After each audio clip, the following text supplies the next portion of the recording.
چھپ کر رونے کے مشغلے کو اس نے ایسے اپنا لیا جیسے فرض عبادت ہو جو بعد ازاں توبہ کی جاتی ہے۔ راتیں وہ کھڑکی میں کھڑے تمام کر دیتی اور دن کو اس نے دھوکہ دینے کا ذریعہ بنا لیا۔ اس کی گیلی آنکھوں نے دھند کے پردوں میں فنا ہونا شروع کر دیا کہ شاید وہ اس عکس کو جا لیں جو وہاں تھا ہی نہیں۔ شاید کسی معجزے نے خود پر اس کا نام لکھوا لیا ہو، شاید کسی تارک الدنیا کی صدیوں پہلے مانگی گئی دعا کی خیر اسے بھی آ لینے کو ہو، اور کہیں کسی فراق زدہ کی تڑپ آسمان تک جا کر واپس پلٹتے ہوئے اس کے لیے بھی رحمت اکٹھی کر لائی ہو، اور شاید اسے ہر طرف سے آلیان نام کا جاپ سنائی دینے لگا تھا۔ وہ اس جاپ کو سنتی رہتی اور اپنے دل کے مقام کو مسلتی رہتی۔ ہر ساتھ اس کے نام کی پکار بن گئی، ہر شبیہ اس کی صورت میں ڈھل گئی۔ اس نے اس نام کی جیسے تسبیح پڑھنا شروع کر دی جس کے ثواب میں وہ اسے ملنے والا تھا اور نہ ہی انعام میں۔ لیڈی مہر کے واپس آنے سے پہلے کسی اور جگہ اپنی رہائش کا انتظام وہ کر چکی تھی اور وہ جا بھی رہی تھی، لیکن سادنا نے اسے جانے نہیں دیا تھا۔ اس نے کہا کہ ایسی بے مروت نہ بنو، انہوں نے کتنا خیال رکھا تمہارا، ان کے آنے تک تو انتظار کرو نا۔ ان کا سامنا نہیں کرنا چاہتی میں، بہت شرمندہ ہوں میں۔ تم ان کے سامنے شرمندہ ہونا میں تمہیں نہیں جانے دوں گی، اور تم نے مشورہ کیے بغیر فیصلہ کر کے دیکھ لیا نا کہ کیا ہوتا ہے، اور دوسروں کی مان لینے میں کبھی ہماری بھلائی بھی ہوتی ہے۔ اب مجھے کہاں بھلائی نصیب ہوگی، اور وہ دونوں سادھنا کے کمرے میں ہی موجود تھی۔ امرہا ایک غلطی کی ہے تو دوسری غلطی نہ کرو، ہو سکتا ہے کہ کچھ بہتر ہو جائے، اور وہ تلخی سے ہنس دی اور یہ سوچ کر رک گئی کہ کوئی دوسری غلطی نہ ہو جائے۔ اور پھر اگلے دن لیڈی مہر بھی آ گئیں، اور ان کے آنے کے بعد رات کو اسے اپنے کمرے میں اپنے سامنے بیٹھا کر انہوں نے اس سے پوچھا، میں نے تم سے ایک لفظ بھی نہیں کہا اور تم گھر چھوڑ کر جا رہی تھی؟ اور امرہا کہنے لگی، ایک لفظ نہیں کہا، یہی تو برا کیا ہے۔ اور اس کا سر جھکا ہوا تھا اور اس کی سمجھ میں نہیں آ رہا تھا کہ کمرے کی کس چیز پر وہ نظریں ٹکائے۔ نہیں امرہا، کچھ برا میں نے بھی کیا ہے۔ جہاں کچھ غلط ہوتا ہے وہاں صرف ایک انسان کی وجہ سے ہی نہیں ہوتا سب کچھ، کہیں اس کے بڑوں کا بھی ہاتھ ہوتا ہے، اور کہیں اس کے ماحول کا، اور کہیں اس فضا کا جو معاشرے میں رچی بسی ہوتی ہے۔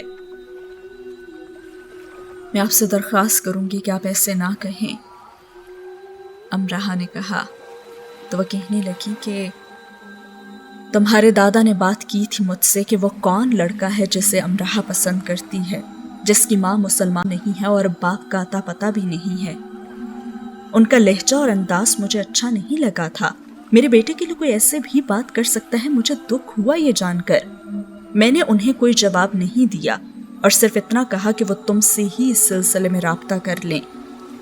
میں جانتی تھی کہ بات آگے بڑھی تو ساری تکلیف پھر سے آلیان کو ہی اٹھانی پڑے گی، اور میں یہ نہیں چاہتی تھی، اور یہ بھی نہیں چاہتی تھی کہ جو کہ اب ہوا ہے۔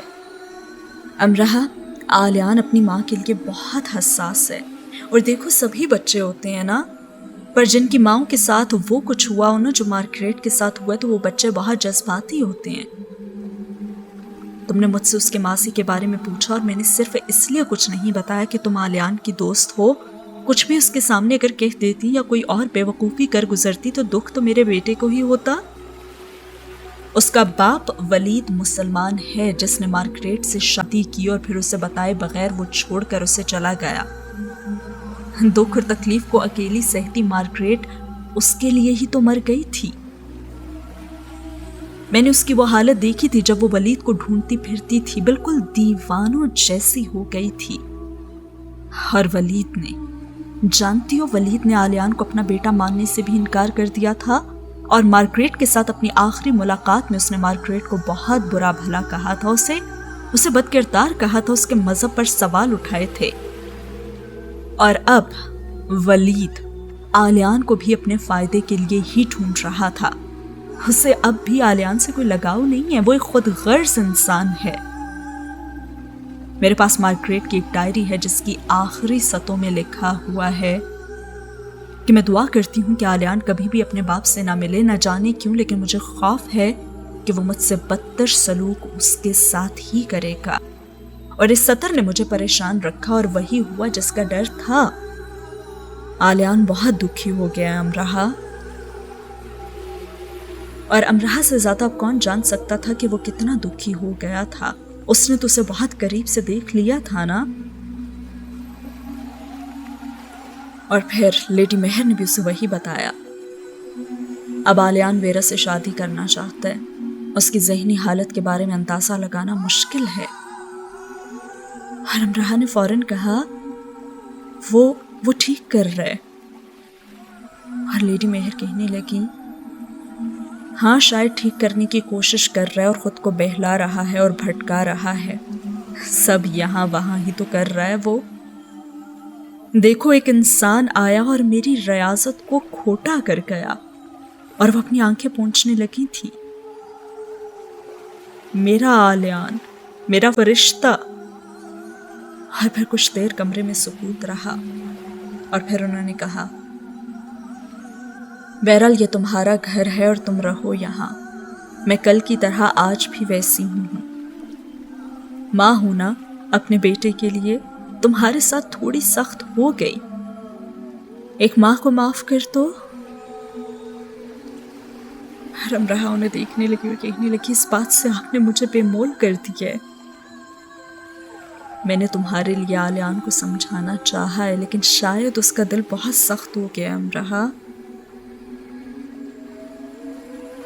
دل تو میرا سخت تھا۔ اور یہ سوچ کر وہ لیڈی مہر کا ہاتھ چوم کر اٹھائی۔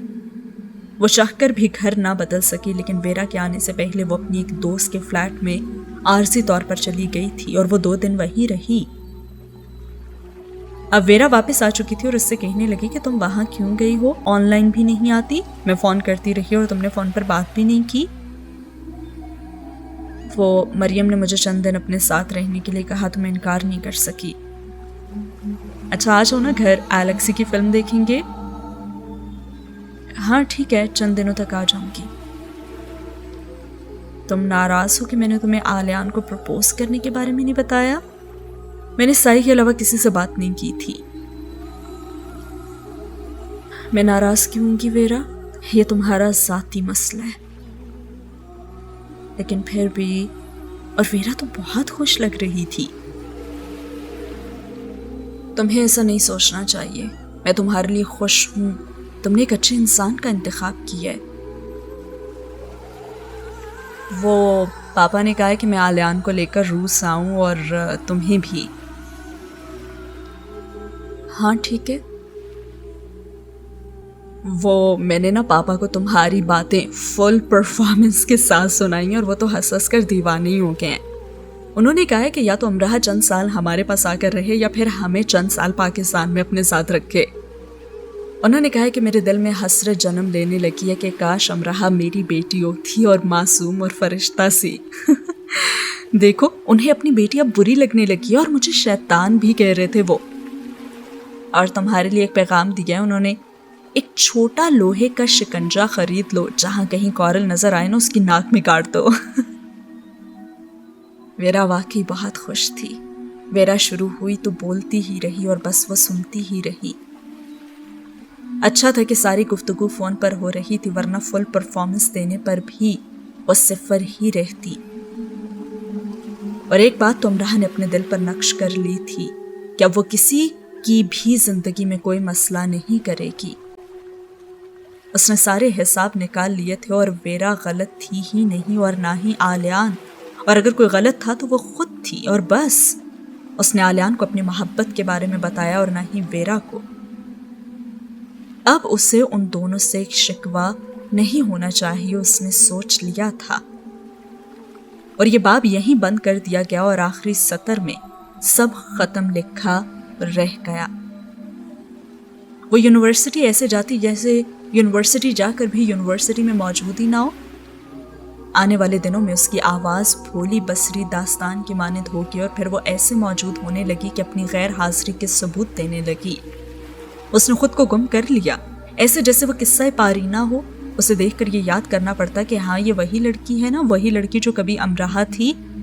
وہ امراہ رہی بھی اور نہیں بھی۔ سائی اکثر اس کے پاس آ جاتا لیکن اسے زیادہ بولنے پر مائل نہ کر پاتا. اب سائی بولتا اور امراہ سنتی. مینچسٹر یونیورسٹی میں سب ٹھیک ٹھاک تھا، اس کے اندر اس کے باہر سب ٹھیک. اس کے بعد ایک دن وہ اس کیفے گئی جہاں اسے پہلے جاب ملی تھی. یعنی تم مجھے بھولے نہیں ہو، اس بار تم پورے 2 مہینے بعد آئی ہو ملنے.